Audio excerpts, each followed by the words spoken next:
What is up, everybody? Welcome back to another episode of the Grateful Ducks podcast, where we talk college football weekly, sometimes twice a week.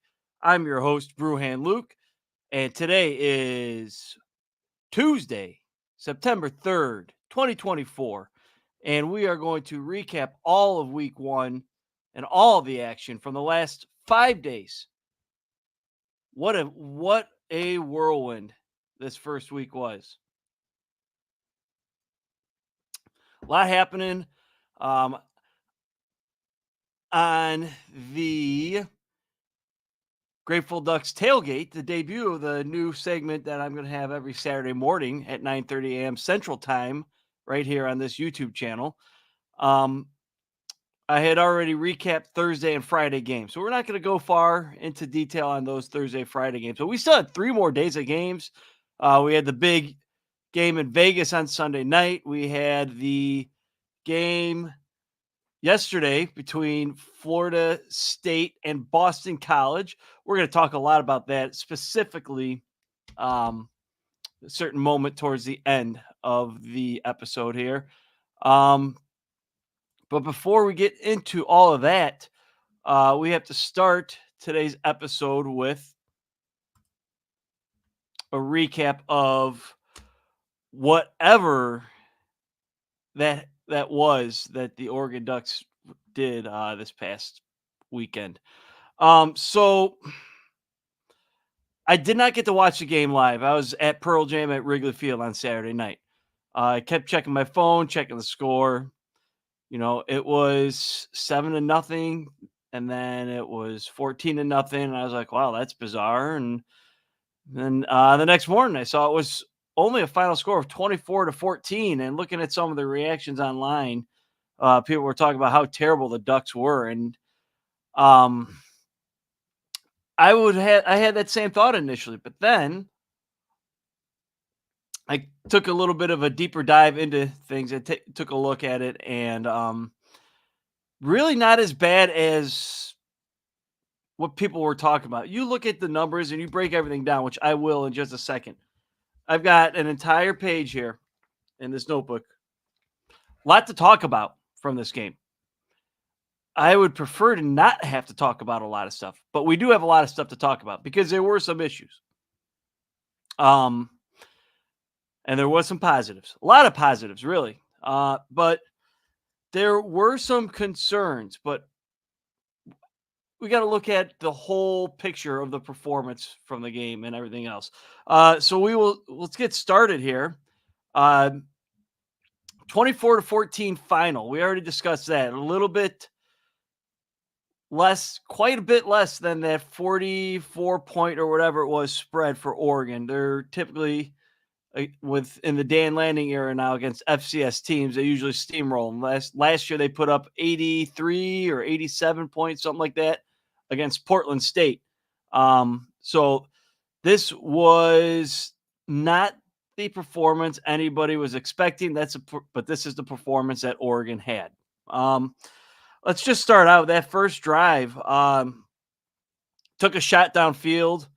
Dylan Gabriel right to Evan Stewart. That was really the only part of the game where you really saw a whole lot from Evan Stewart. He had a quiet night, didn't really get any separation a whole lot, but we'll talk more about why he didn't really get separation. That wasn't in the game plan a whole lot. But the one time he got a little bit of separation, he was open. Dylan Gabriel got pressured and the offensive line kind of collapsed and he overthrew him just a little bit there.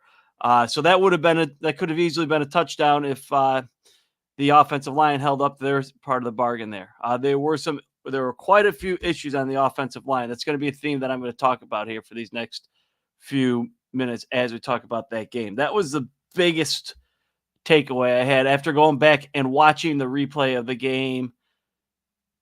Gosh, I don't know. On a 3-day weekend, the days do blend in. Like, I don't know if I watched it Sunday morning, Sunday night, Monday morning, Monday afternoon. I watched the replay and I wrote all these notes down. I don't even know what day it was or what time it was, but I watched it. Some other things that I just noticed, like There was a lot of criticism about the score and the play calling and why they didn't take any shots downfield. Uh, I'm going to pull this up for a second. Look at the final number here for Dylan Gabriel. He was 41 of 49, so nearly threw the ball 50 times, 380 yards of total passing, and 2 touchdowns. Never really threw the ball downfield, threw some passes right into the flat there to an open receiver, but they didn't really have to do a whole lot. They kept their playbook as short and simplified as they possibly could. And those are the numbers that you still get when you didn't do anything. Okay. So let's not talk about any of the mental mistakes or anything on the offensive line. Let's talk about the good here for a second. Um, just short little dump offs and screen routes and bubble screens and not really any air yards from Dylan Gabriel. And they were able to do all this and it was effective. I mean, it worked. There were some missed opportunities that we'll talk about, but uh, they didn't need to show anything. And it looked like at times they were kind of just treating this like, like a scrimmage and getting the kinks out and do some fine tuning to work on some issues that they needed to correct from training camp. But like I said, Dylan Gabriel did get sacked 3 times. That's a concern. Matthew Bedford was out, as I talked about on the tailgate episode on Saturday. He did not play. He's been back, spotted at practice again today. He was not getting reps on live drills with the offensive line, but he is back in cleats and pads and doing some other work off the side. Uh, at yesterday's press conference, Dan Lanning was asked if he's optimistic about Matthew Bedford, but not just Matthew Bedford, but wide receiver Gary Bryant Jr., if he's optimistic that they will play this weekend. He said, yeah, he is optimistic. So I'm not going to get too excited about any of that quite yet, but they need Matthew Bedford back there at right guard, and then you could put Poncho back to where he needs to be at center, so you don't need Pickens at center, who, they got to walk on there playing center. Everything is out of sync with this offensive line in week one. It didn't look good. They had a lot of penalties, which I'm going to talk about here in just a second. Again, a Johnny Cornelius there. There was 2 plays on the same drive, and it was like the exact same play. He got called for illegal formation twice on the same series, same drive. And those were first downs that cost them the drive. So you got a first down that brought it back, got another first down, very similar play. Had to bring that one back because of another illegal formation penalty on a Johnny Cornelius again. We had the offensive lineman tripping over the running back on another play. There was just a lot of sloppy things, and you could tell that this offensive line was not used to working together as this unit. Just a little bit of having Matthew Bedford out, and then you lose your depth piece with Iuli, who is still out and rehabbing. He was spotted at practice today. It doesn't sound like he's going to be ready to go. He was there doing some basic drills. Bedford sounds close. I'm really hopeful that he does play this week.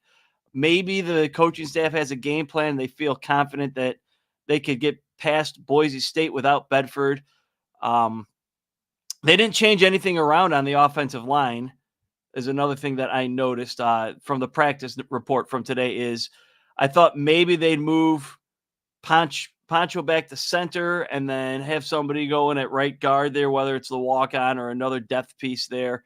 But it appears they're going to roll with the same 5 offensive linemen from last week to this week, unless Matthew Bedford is cleared and ready to go.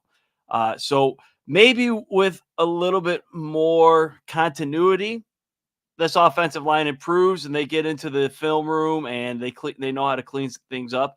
But holy cow, the number of penalties, there was 8 penalties from this game, and the majority of them were on the offensive line. They allowed 3 sacks. I think Bo Nix got sacked a total of 6 times all of last year. So, um, yeah, you do miss Jackson Powers Johnson at center. That was to be expected. But you also have guys that have experience at playing center that now have to shift over to right guard. Pancho has played right guard, but he was originally lined up to be the next center, and people felt very confident that he would be there, um, getting the job done in this current formation that they have. So offensive line, all sorts of issues. You can't have that happen against Boise State. Uh, is Boise State's defense better than Idaho? I'm really not sure. They gave up 45 points to Georgia Southern at home. I'm sorry, that was a road game. That was a road game. They gave 45 points up to Georgia Southern. We're going back and forth with Georgia Southern in that game. I think with a little more continuity, things will get cleaned up, but they got to get cleaned up in a hurry. Uh, when Bedford is in the lineup, things will get corrected. I really hope he's ready to go against Boise State, but if he's not and this group has some continuity, this is like you're seeing how important it is to have depth in the trenches. And it's lacking on Oregon right now. If they're not healthy, they're going to get eaten alive against Ohio State later in the year. They're going to have a hard time against Mason Graham and Michigan if that offensive line is not healthy. That's something that I noticed right off the bat there. So, Matthew Bedford, please get healthy. Please return to gameplay soon, even if it is limited to a certain amount of series this week and you're good to go. I mean, if Coach Lanning says he's optimistic that you're going to play, I really hope that that's the case and you keep trending towards being active Saturday night at 9 p.m. Central Time on Peacock. I'm excited to watch it. I didn't get to watch the game live last week. I'll be able to be sitting down in my recliner, having a beverage or two on a Saturday night, enjoying watching the Ducks in Autzen Stadium. Some other issues, and this is something that is a little bit concerning, but I think it's going to be okay. Atticus Sappington missed a 51-yard field goal. Again, left more points out there. So between the penalties on the offensive line that were costing first downs and killed drives, those penalties that killed drives took away points. And then Atticus Sappington had to kick a 51-yard field goal, and it had the distance, but he missed it. It was wide.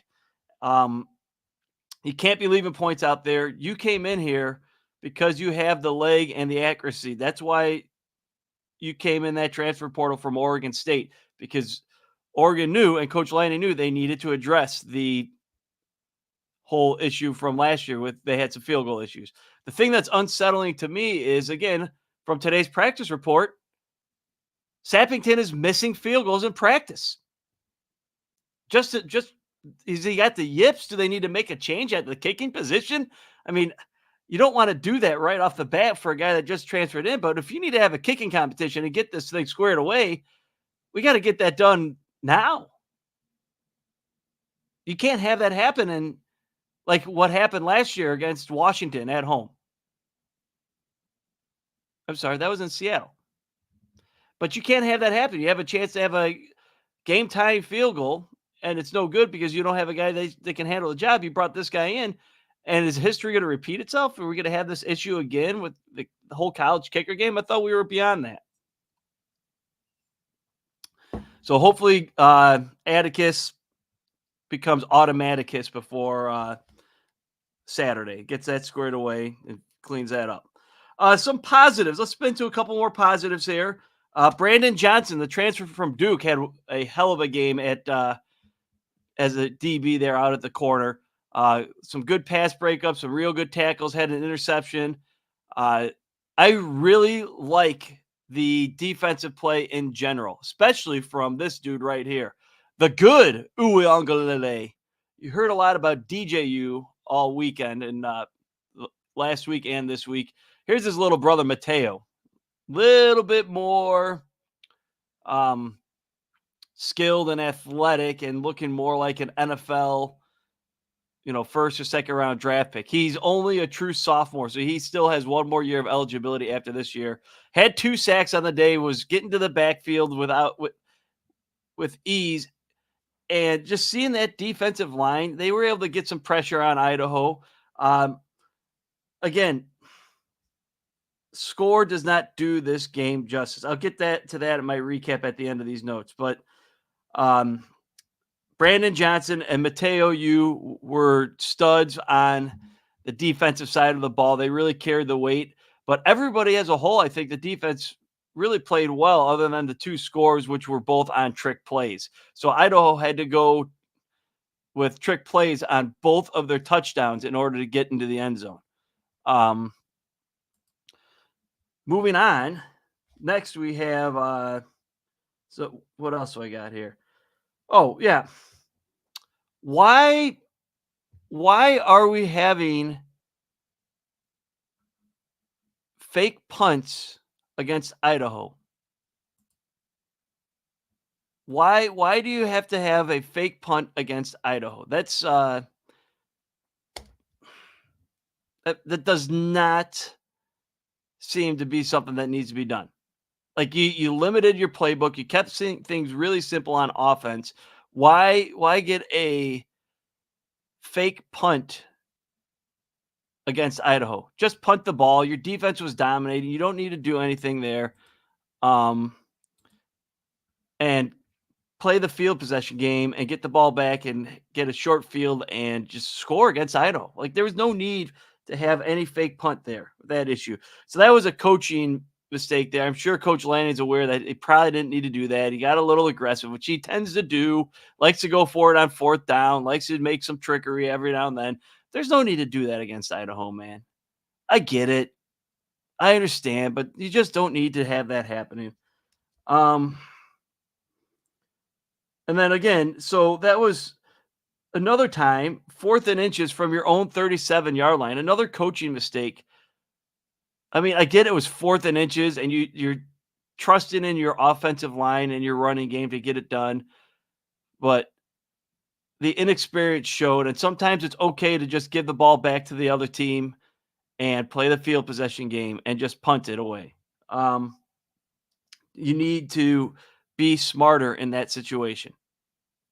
And that's what that led to Idaho's trick play to make it 14-7 on the touchdown there because they took advantage of that situation there. Again, 3rd quarter, more holding penalties, 1st and goal, then you got to settle for a field goal. Okay. Next thing you know, it's a 1-score game, and then you got to drive downfield to make it a 10-point game all of a sudden. Again, I think overall, a lot of people will say Oregon looked like trash. Oregon looked like trash. They look bad. Did they move down this week in the rankings? Absolutely, and rightfully so. But was it as bad as everybody is saying? No. Look at the stat line there. They had 500 yards of total offense. Dylan Gabriel did his job. He did what he needed to do. He's going to be fine. The offensive line was the biggest concern. The defense had minimal issues. Really, you take those trick plays away, and that's what they needed to score after making some having some coaching miscues, if you will. Looking at the game script, this really should have been like 34, 35-0, 42-0, 42-3. And then nobody's saying a thing. Nobody's asking what's wrong with Oregon. Nobody's wondering what's going on. The concern was just the offensive line. Everything else seemed to be okay. You have a much stronger opponent coming up this weekend at Boise State. We'll talk more about that in the tailgate episode. But we could just touch base on that. They got a stud running back, one of the best in the country, Ashton Gianti. He rushed for like 260 plus yards against Georgia Southern. Oregon's defense is not the same as Georgia Southern's defense. If you can stop Ashton Gianti, you're going to have no problem with Boise State. Right now, the line was at -19 for Oregon. So that tells me that even Vegas still believes that Oregon's going to be fine and that they should be taking care of business. But We saw what happened with Florida State. Let their guard down once, and then they let their guard down twice. They're just not a good team. If Oregon has this kind of performance against Boise State now, that's when I'll start to have a little bit of concerns. But I'm not going to overreact and say that this was a terrible performance. The offensive line needs to get in a rhythm. If Matthew Bedford is out, this offensive line needs to clean a lot of things up. And if that offensive line cleans things up, this offense could put up 50 or more points against Boise State this weekend. And then nobody says a thing. I think this is a good spot for Oregon. I think it was a wake-up call. The look of disgust on Coach Lanning's face right here in the press conference from Saturday should tell you all you need to know. He was not happy. He knows. The team knows what they have to do. They have to own up to their mistakes. They have to own up to all the issues. There's no doubt in my mind that they're going to get those things cleaned up and be prepared for Boise State. You cannot take an opponent lightly. End of the day, they got the win. You need to have the win. But you cannot, there's no room for error in any game. Idaho's a good team. It shouldn't have been a 24-14 game. Idaho's ranked 7th in the FCS poll. Doesn't matter. You need to dominate those opponents. Now, it's less of a concern to dominate those opponents with a 12-team playoff and just kind of keeping a simplified playbook and a little bit of the load management theory. People are kind of saying that teams are scaling back a lot more than in years past, knowing that a 12-team playoff, you make the playoff, you make a deep run, you play in the conference championship, you make a deep run, and then you're playing a 13th game for the conference title. If you're in the first round of the playoff, you're in a 14th game. If you make it all the way to the championship game, now you're suddenly going from a 12-game schedule to a 17-game schedule. Could that have been part of the theory with Coach Lanning here? They were simplifying the playbook and just going through and getting things done? Possibly. But everybody expected a better performance. They got the win. Let's move on. Let's clean it up. Be ready for Boise State on Saturday night. Next, we're going to just go into the rest of the Big Ten. We're going to go with the good. We're going to go with the bad. Obviously, we're going to start with the good.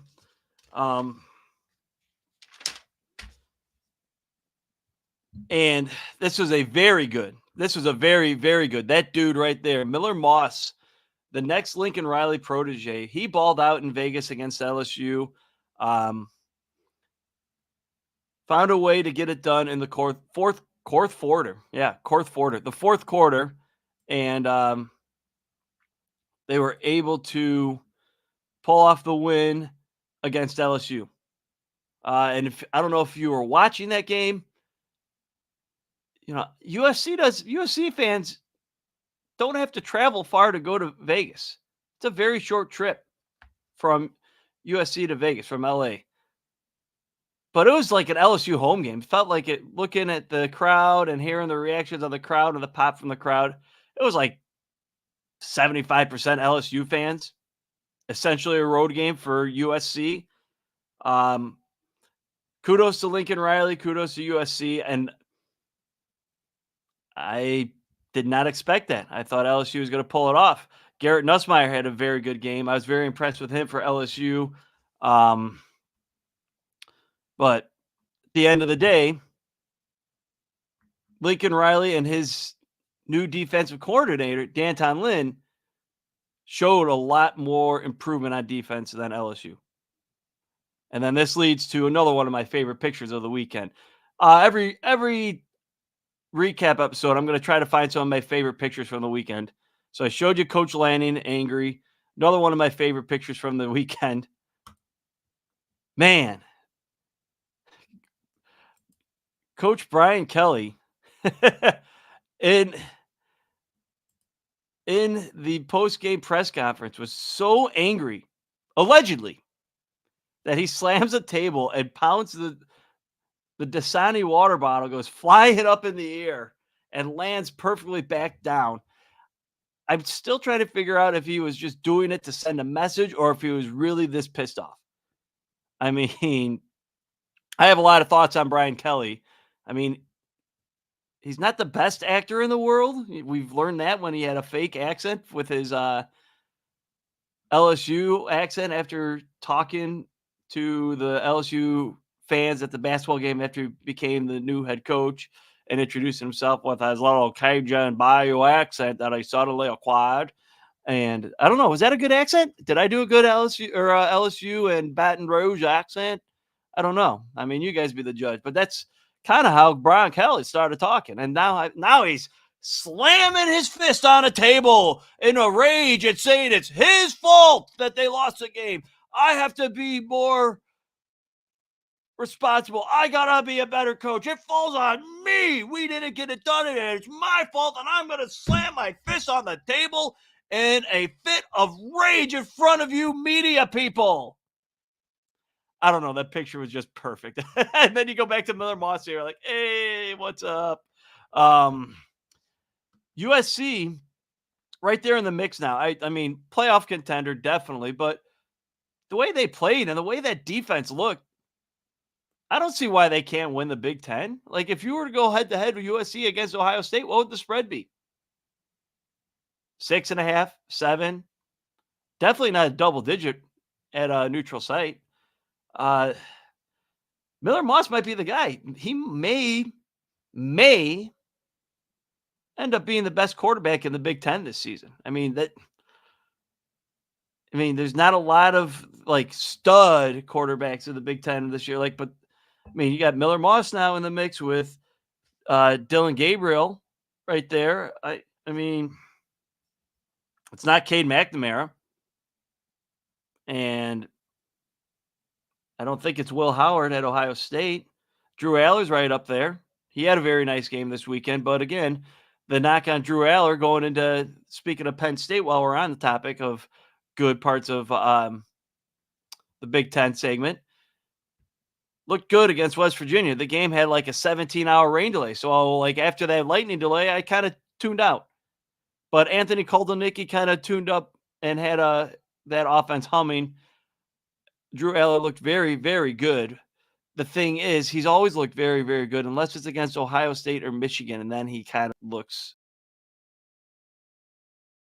how he performs against Ohio State, against Michigan, and now even against USC. I believe they go to USC. I have to double check the schedule. I'll find that out later on after the show. But I want to see how he does in these high pressure games against good defenses. Because, Michigan's defense travels, not going anywhere. Other things from the good of the Big Ten from this weekend. I'm going to leave Miller Moss on the screen while we talk about the good because he was the best part of the weekend for the Big Ten, in my opinion. Some other segments, you had Iowa's offense, 40 points. What kind of 40 points was that? Like 40-0. They had 6 points at halftime, and oh boy, here we go again. It's the Iowa offense and the punting game. Same shit, different year. And then the second half, it was like, not bad. We'll see what happens this weekend. Now they got to face a real challenge with Iowa State. Just saw that Iowa State starting linebacker and was their second leading tackler. I forget his name. God, I'll find that out later. I'll talk about it on the tailgate episode. Anyways, their second leading tackler from last year is now out for the season with an injury. So that will make an impact on Iowa State's defense against Iowa.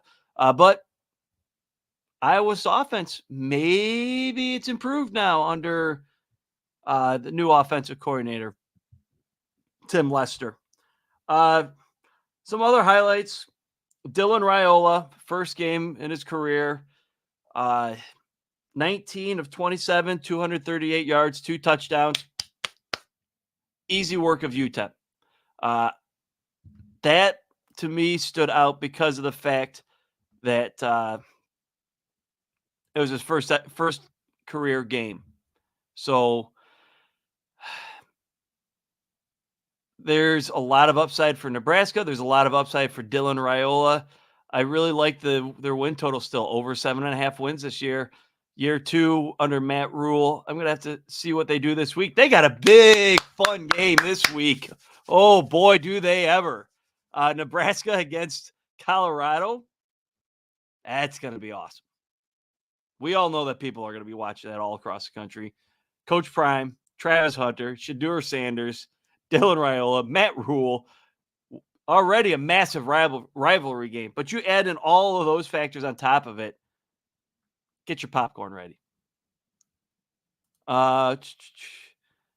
Yep, not going to do that this week, Yump. They won 45-0 against my alma mater, Eastern Illinois. We're not going to go there. Embarrassing performance by Eastern Illinois. They should have at least put up 3 points. Anyways, moving on from that. Now we're on to the bad. Okay, before I move on to the bad, though, I just want to say Big Ten this weekend was 17-1 in their games. Fucking Minnesota ruined it against North Carolina. College kickers had a shot at a game-winning field goal at home, and then your team, after you miss the game-winning field goal, shoots off fireworks at a loss. Were they not paying attention to what was going on in the field, and they just pushed the wrong button in the press box or something after the game? Like, that's a mess. And PJ Fleck was going around saying this might be his best team at Minnesota he's ever had. Well, you're 0-1, man, against a very, very average North Carolina team. You lost to an ACC team. The ACC is the worst Power 4 conference in the country this year. I've already decided that. You can't change my mind. Maybe you can next week, but you can't change my mind today. They are the worst Power 4 conference in the country. Worse than the Big 12. Big 12 had a better weekend. Right now, I would go Big 10 and SEC kind of are hard to tell which is which, but then you've got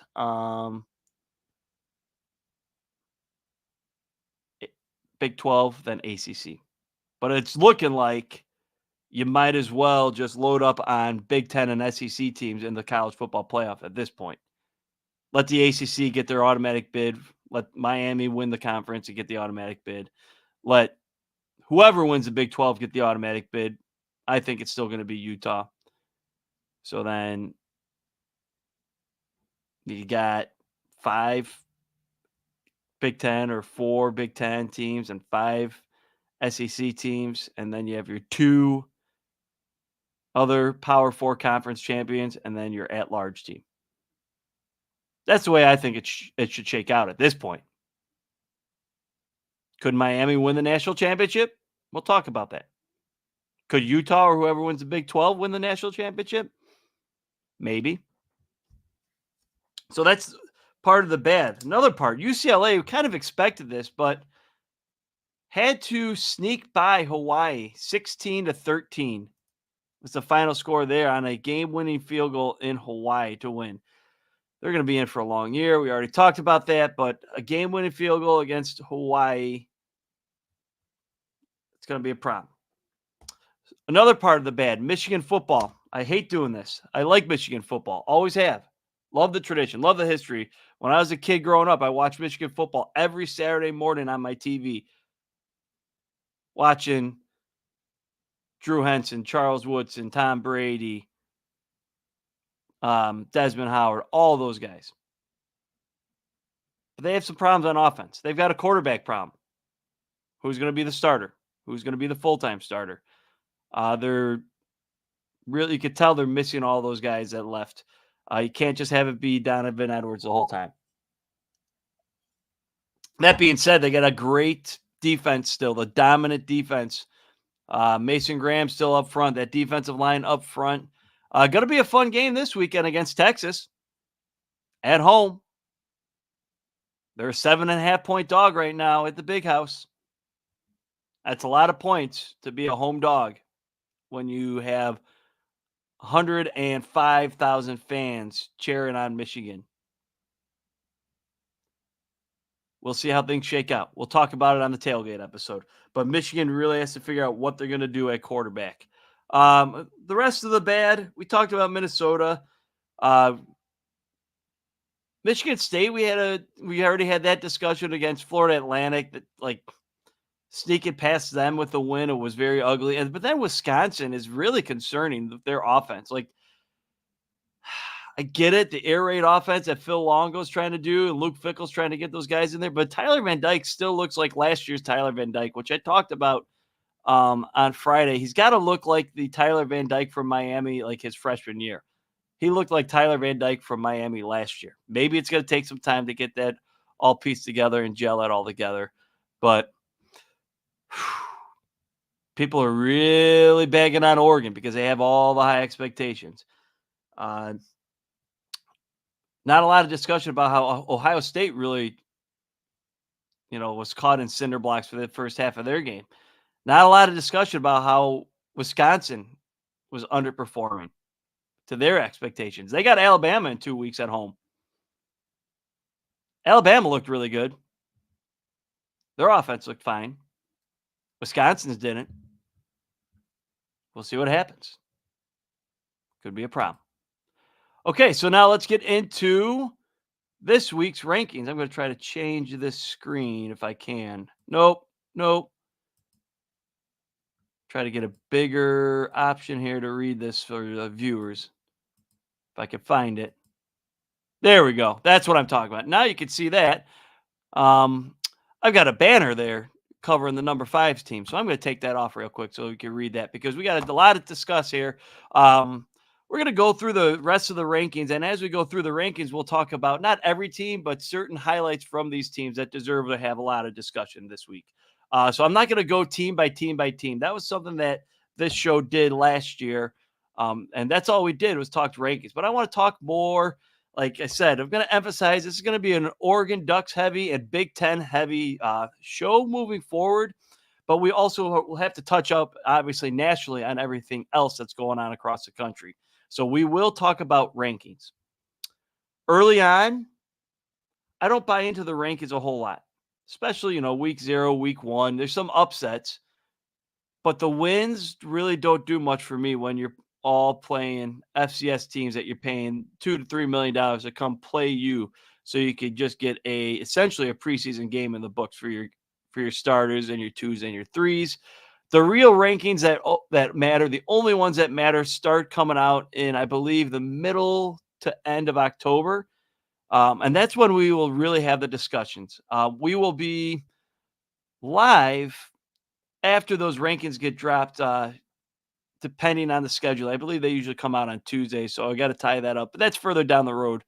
Not until at least another 6 weeks away, 6 or 7 weeks away. I really don't know.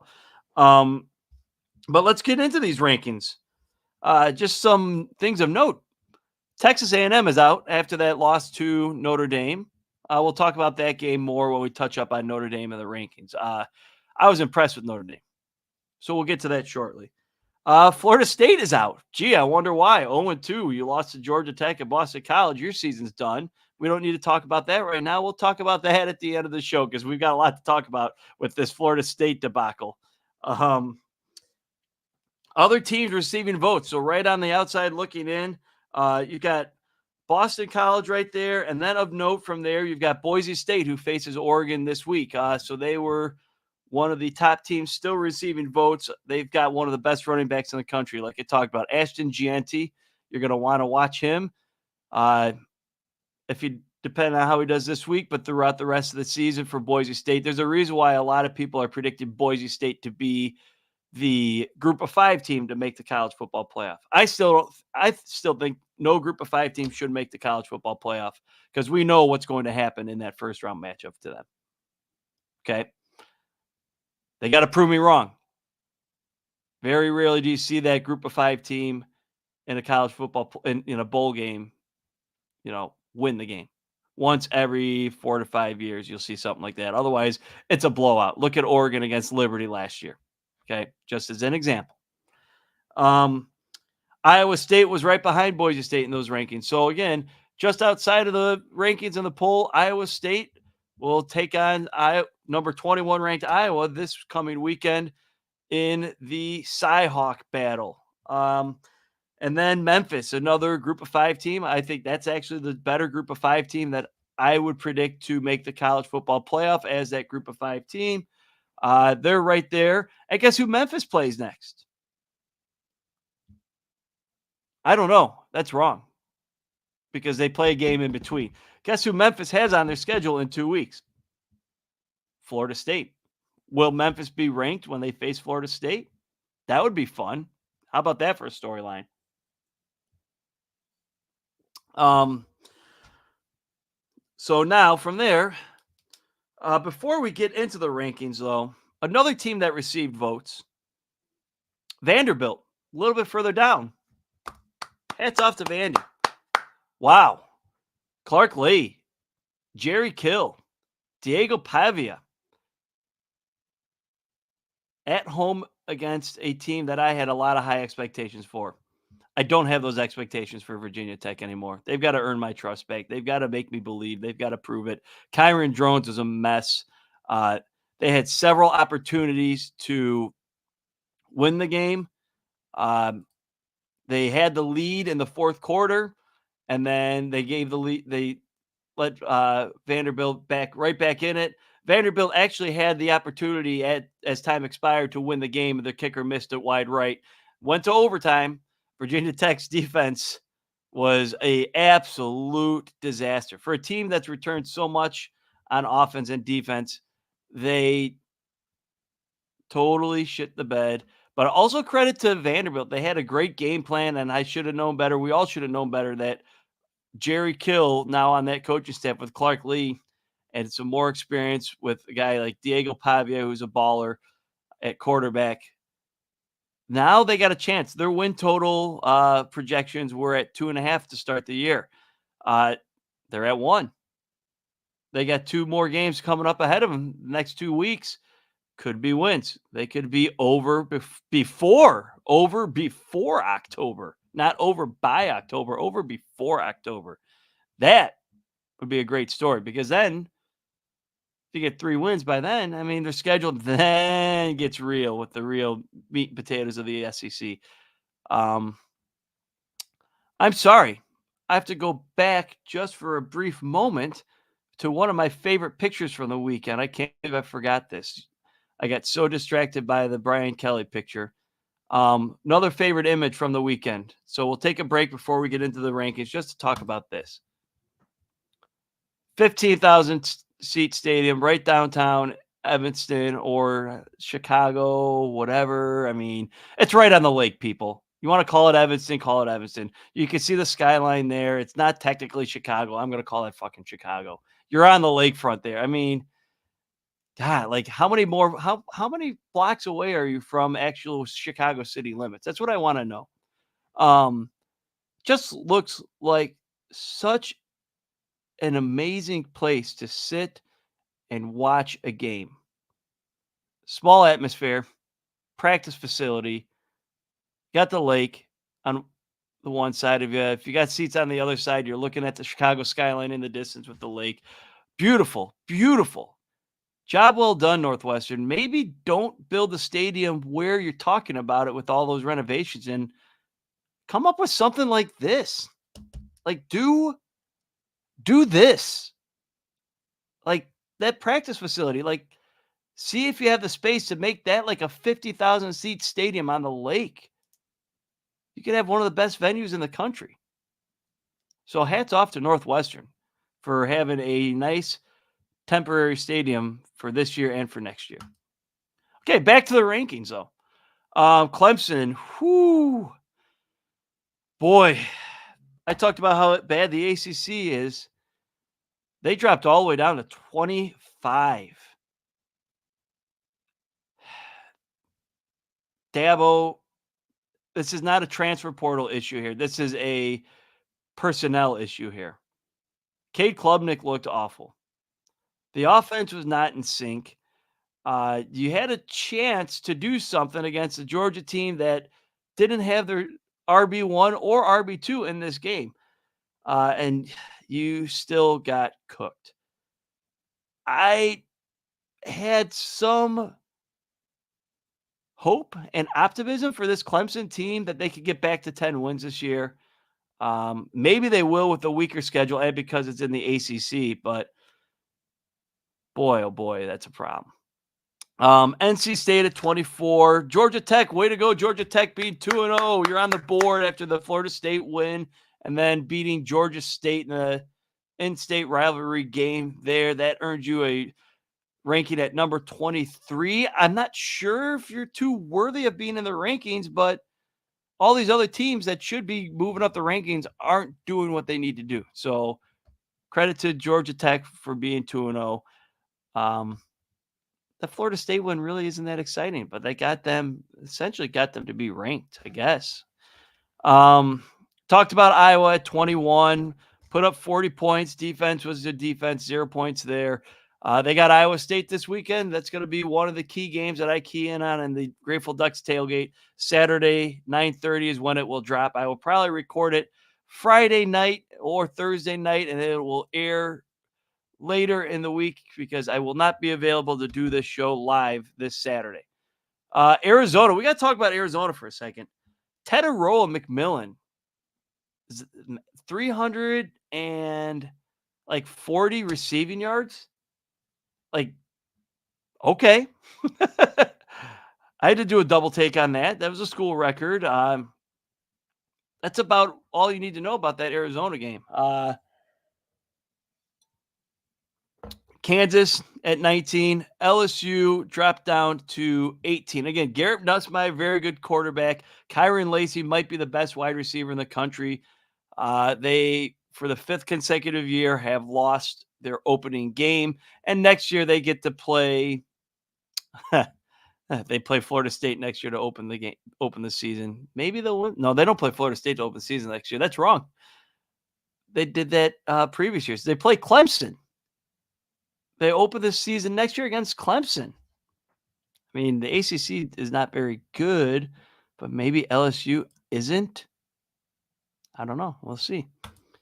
Kansas State, Oklahoma State. Again, I'm just rattling through a lot of these. Let's jump up to number 14, Tennessee, a team that I think is going to just gradually climb these rankings with Nico at quarterback. If you get the opportunity to watch this Tennessee offense with Nico Iamaleava, he probably will get a lot of conversation into the Heisman Trophy hunt as the season progresses, depending on the outcome of some of these games that Tennessee has to play. But he, as a redshirt freshman, made things look very, very, very easy. He was only going up against Chattanooga, but the passes he dropped in were just dimes, like just easy, left, right, dink and dunk, like all over the field. Not an issue. Cannon of an arm. He can run. And let's not forget about Tennessee's defense. You got James Pierce up front. There's some people saying that depending on the order of this coming year's NFL draft, like if the Carolina Panthers are at number 1 again this year with the number 1 overall pick, James Pierce could be the number 1 overall pick. USC and Miami, I'm a little surprised did not move higher up. I understand why they did not, but come on, those were the two most impressive teams from the weekend. You could see that in this AP graphic that Fox put together here as well. We got to talk about Cam Ward. Wasn't sure if Mario Cristobal was going to let Cam Ward do his thing. Holy shit, did he ever let him do his thing? That was the most impressive performance for me to see this weekend. He went into the swamp, and then after the game, he basically said, place is supposed to be loud. I played in Oregon and Washington last year. Those places are louder than the swamp. We practiced. We pumped in practice noise louder than the swamp. Man, yeah, 41 points in the swamp. That offense showed why they're one of the best teams in the country. They should win the ACC, should make the playoff. Last I checked, Miami is still minus 110 to make the college football playoff. If you are not making that bet, sprint to your nearest sports book or run to your phone and punch in and pound that bet right now. There's no other team in the ACC anywhere near them that's going to touch them at this point. unless injuries or knock on wood, injuries or anything. Yeah, I don't like Mario Cristobal, but Cam Ward, like he's going to climb up the Heisman Trophy rankings too if they keep doing this to teams. On the other side of that, I was giving Billy Napier a shot, give him the benefit of the doubt. Third year as a coach there. Has starting to get some guys into play there. Second year under Graham Mertz. Graham Mertz is not the quarterback. You better hope that DJ Lagway comes in these next 2 to 3 weeks and saves your job, Billy Napier, because that's your only hope is that it's DJ Lagway. And it still might not be enough. And next thing you know, you're packing your bags midseason. Like now I'm kind of wondering at what week is Billy Napier going to be out of that stadium, out of that venue? Is his office going to be empty? It's not looking great.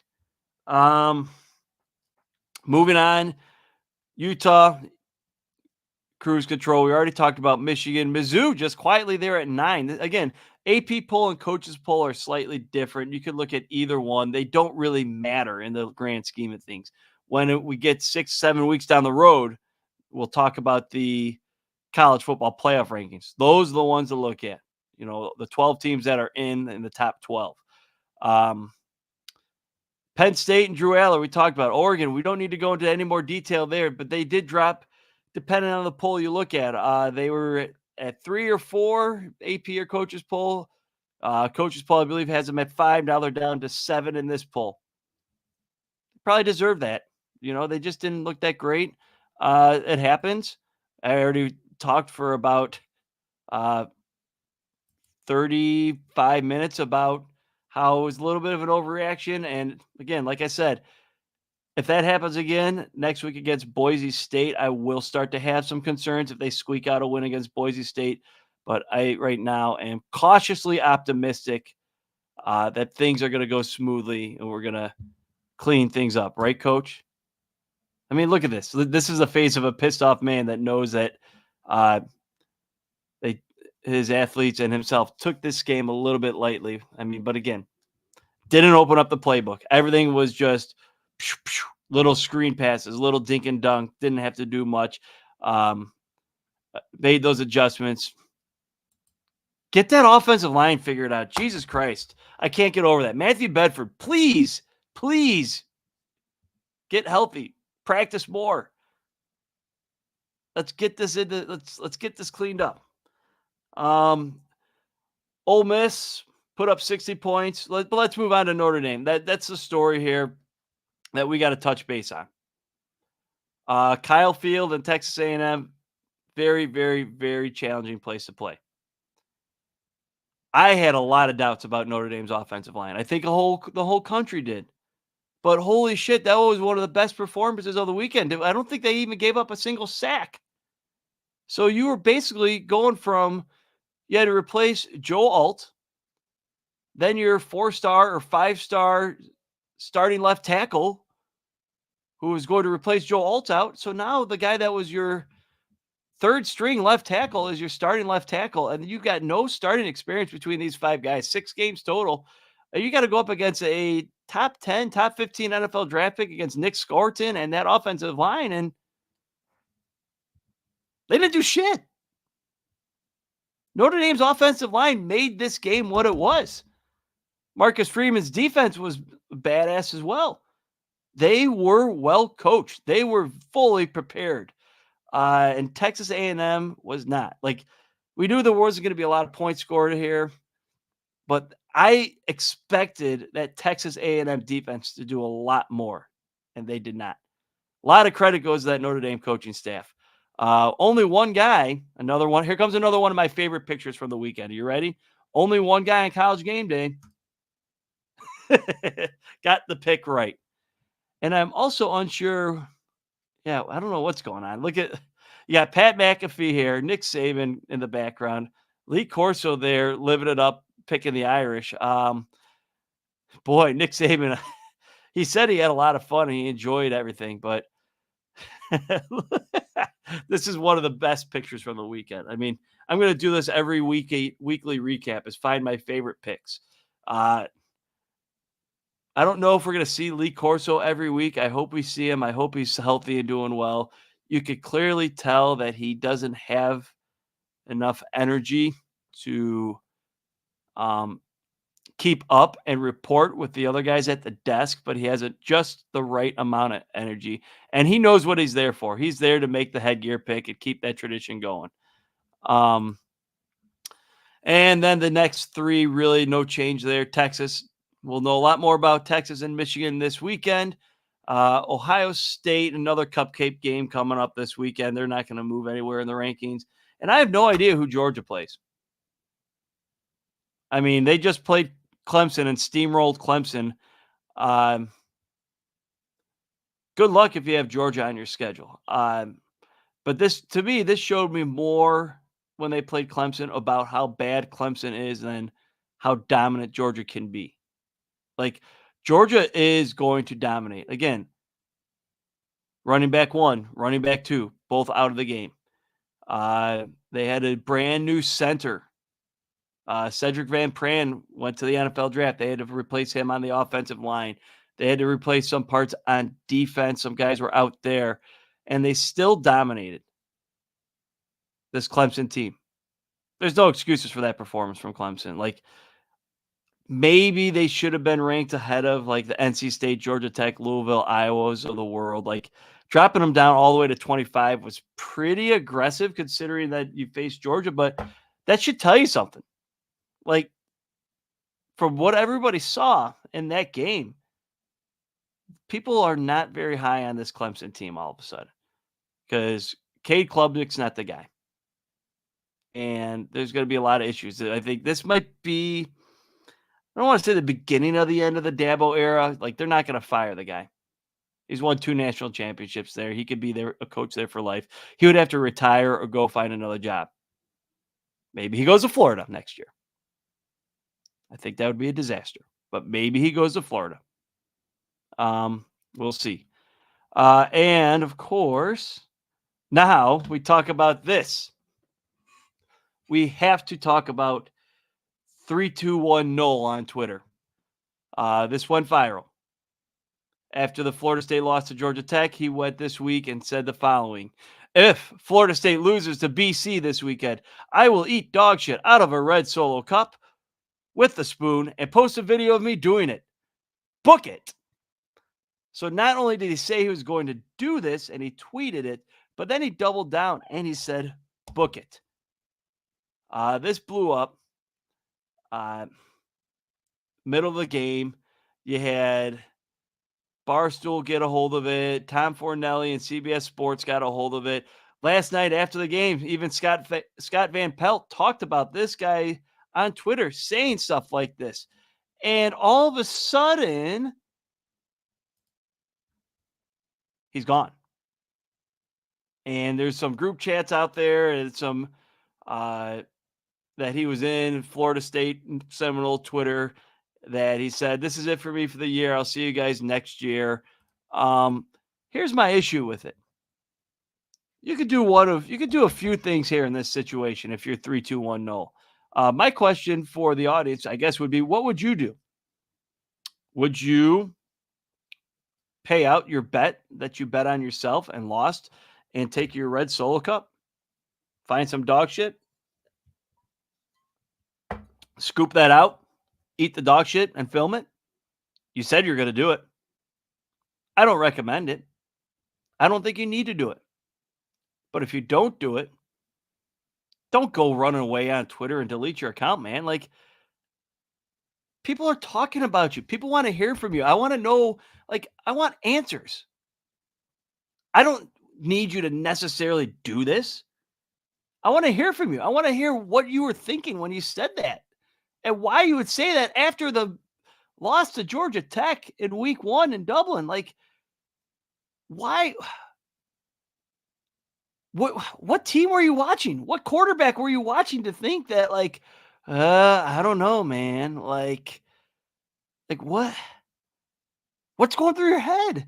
Like, how could you possibly say something like this and think that it's not going to go viral in this day and age on the internet? Like, you know that that's going to come back to get you. Like, people right away are going right back to the well and searching and seeing this and saying, "Oh, here we go, 3, 2, 1, no. Here we go, 3, 2, 1, no." And my understanding is your Twitter blew up, your Instagram blew up, your Snapchat blew up, which means I don't know how old you are if you got Snapchat, man, but okay. Your people got to hold your phone number. I mean, that could be a little annoying. I get it, but like, just talk to the people. I want to hear you out.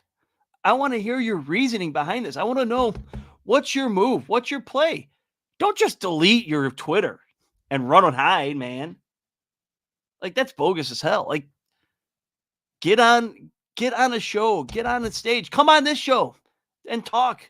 3, 2, 1, no. I can't get a hold of you because you deleted your Twitter account. I would love to have you on the show and talk about this tweet. But again, you're gone. You left us, man. Like Pate State. Late Kick Josh, the Josh Pate College Football Show, as it's now called. He wants to get a hold of you. He's trying to get a hold of you. He wants you on his show. There's ways to go around this. I mean, come on. Like, yeah, did he actually? But if he did it and he didn't, that's the other side of this, Jumper. If this guy did this, if he what if he did that? What if he deleted his Twitter, filmed this, and told nobody? And he's sick. I hope he's okay. How can I find you? 3, 2, 1, no. How can I talk to you? I want to know. Like, what in the world were you thinking doing this in 2024? How can you post something like that and just think like, oh yeah, whatever. Like, it was a joke. Like, the internet's going to run with it no matter what, joke or not, man. I'm just gonna delete my Twitter. I don't have to deal with it anymore. Like, dude, that doesn't work. You're the new Hawk Tua. You're the Red Solo Cup guy that has to eat shit and film it guy. Like, there's a Hawk Tua girl. You're the next guy. Now it's you. Like, show your face. Go on like College Game Day or some shit. Like, you're everywhere, man. Roll with it. Lean into this. And if you're not gonna do it, at least put like fucking like melted chocolate in a cup and pretend like you're doing it. Like, do something. Don't run and hide. Don't. Come back. Come back to us. Come back to the college football Twitter. You're missed, man. I need answers. Go on a show. Go on the Cover 3 podcast. Go on the Josh Pate College Football Show. Talk to Danny Cannell, your Florida State brethren. Talk to Bud Elliott, your Florida State brethren. I want answers, and I want to see it out in the open, out in public. Yeah, you might be a little embarrassed, but guess what? This is actually pretty funny and entertaining. We need to find 3, 2, 1, no. We need to find the dog poop Red Solo Cup guy and not make him eat it. But I want answers. That's all I ask for. And if you choose to do it, man, holy shit. I didn't even mean to say that. But if you choose to do it, props to you. Don't run and hide. That's all I got for today, guys. 3, 2, 1, 0. RIP. I got a feeling we'll hear from him one day soon. So that gets me to my next point, my final point, closing point. Tune in Saturday morning, 9:30 a.m. Central Standard Time for the Grateful Ducks tailgate. Again, like I said, it will not be live. I'll be recording it, and it'll air live on Saturdays, every Saturday. Some days, some weekends, it will be live, especially later in the season, like November on. We'll start doing that on Saturday mornings when I'm available. But for now, that'll do it for this week's episode of the Grateful Ducks podcast.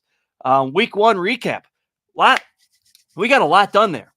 Tune in next week. We'll do the same thing. We'll recap the Ducks game. We'll recap the Big Ten. and we'll move through the rest of the rankings. And we'll talk about some other random shit in the Red Solo Cup. That's it for me. Peace and Sko Ducks.